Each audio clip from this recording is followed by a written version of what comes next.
നമസ്കാരം. British സന്ദർശനത്തിനെത്തിയ Indian പ്രധാനമന്ത്രി നരേന്ദ്രമോദിക്ക് ബ്രിട്ടനിൽ ഒരുക്കിയത് രാജകീയ സ്വീകരണം. ഇന്ത്യയും ബ്രിട്ടനുമായി ഏറെക്കാലമായി ചർച്ച ചെയ്തിരുന്ന സ്വതന്ത്ര വ്യാപാര കരാർ ഒപ്പുവെക്കുന്നതിനാണ് ഇന്ത്യൻ പ്രധാനമന്ത്രി നരേന്ദ്രമോദി ബ്രിട്ടനിലെത്തിയിരിക്കുന്നത്.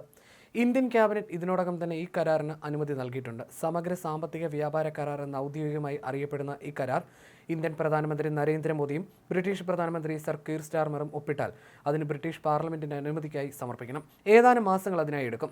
യൂറോപ്യൻ യൂണിയനിൽ നിന്നും വിട്ടതിനു ശേഷം ബ്രിട്ടൻ ഉണ്ടാക്കുന്ന ഏറ്റവും വലുതും പ്രധാനപ്പെട്ടതുമായ ഒരു കരാറാണിത്. ദീർഘകാലാടിസ്ഥാനത്തിൽ ഈ കരാർ ഓരോ വർഷവും 4.8 ബില്യൺ പൗണ്ട് ബ്രിട്ടീഷ് സമ്പദ് വ്യവസ്ഥയിൽ കൂട്ടിച്ചേർക്കുമെന്നാണ് സർക്കാർ പറയുന്നത്. വേതനങ്ങളിൽ 2.2 ബില്യൺ പൗണ്ടും പ്രതിവർഷം അധികമായി ചേർക്കപ്പെടും.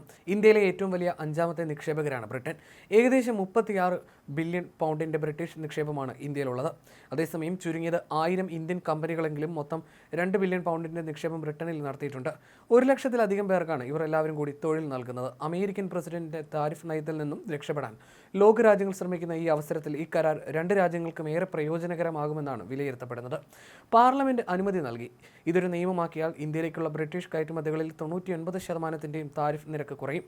Whisky, car, cosmetics, salmon, lamp, medical ഉപകരണങ്ങൾ, ഇലക്ട്രിക്കൽ മെഷീനറി, ശീതളപാനീയങ്ങൾ, ചോക്ലേറ്റ്, ബിസ്ക്കറ്റ് എന്നിവയുടെ എല്ലാം താരിഫ് കുറയുന്നതോടെ ഇവ ഇന്ത്യക്ക് കുറഞ്ഞ വിലയ്ക്ക് ലഭിക്കും.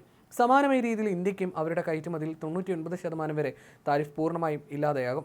വസ്ത്രങ്ങൾ, പാദരക്ഷകൾ, ശീതീകരിച്ച ചെമ്മീൻ ഉൾപ്പെടെയുള്ള ഭക്ഷ്യവസ്തുക്കൾ എന്നിവയാണ് പ്രധാനമായും ഇതിൽ ഉൾപ്പെടുക.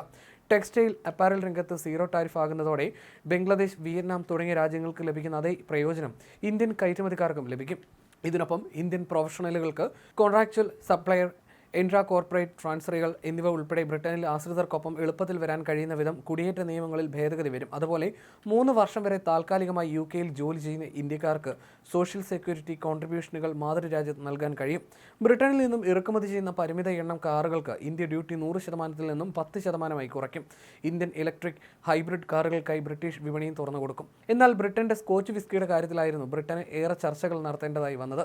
150% ഉണ്ടായിരുന്ന താരിഫ് 75% മാത്രമാണ് കുറച്ചത്. എന്നാൽ സ്കോച്ച് വിസ്കി എന്ന് പരാമർശിക്കപ്പെടുവാൻ ആവശ്യമായ മെച്ചുറേഷൻ കാലാവധി മാറ്റമില്ലാതെ തുടരും. ചുരുങ്ങിയത് 3 വർഷമെങ്കിലും മെച്ചുറേഷൻ കാലാവധി കഴിഞ്ഞാൽ മാത്രമേ സ്കോച്ച് വിസ്കി എന്ന് പരാമർശിക്കപ്പെടാൻ കഴിയുള്ളൂ. ഇക്കാലയളവിൽ ഒരു ചെറിയ അളവ് ആൽക്കഹോൾ ബാഷ്പീകരിച്ചു പോകും. ഇന്ത്യയിലെ ഉഷ്ണമേഖലാ കാലാവസ്ഥയിൽ ഒരു വർഷം 10 മുതൽ 15% വരെ ആൽക്കഹോൾ ഇത്തരത്തിൽ ബാഷ്പീകരിച്ചു പോകുമ്പോൾ സ്കോട്ട്ലൻഡിലെ തണുത്ത കാലാവസ്ഥയിൽ ഇത് പ്രതിവർഷം 2% മാത്രമാണെന്ന് confederation of Indian alcoholic beverages companies director general Anant S Iyer പറയുന്നു. അതുകൊണ്ട് തന്നെ 1 വർഷം പഴക്കമുള്ള ഇന്ത്യൻ വിസ്കി 3 വർഷം പഴക്കമുള്ള സ്കോച്ച് വിസ്കിക്ക് സമാനമാകും. എന്നിരുന്നാലും ടാരിഫ് കുറയ്ക്കുന്നത് തങ്ങളെ ബാധിക്കുമെന്ന് അദ്ദേഹം പറയുന്നു. ഇന്ത്യൻ ബ്ലെൻഡഡ് വിസ്കികളുടെ വിപണിയിൽ ഈ കരാർ പക്ഷേ ഉണർവുണ്ടാക്കുമെന്നും ഈ രംഗത്തുള്ളവർ പറയുന്നു.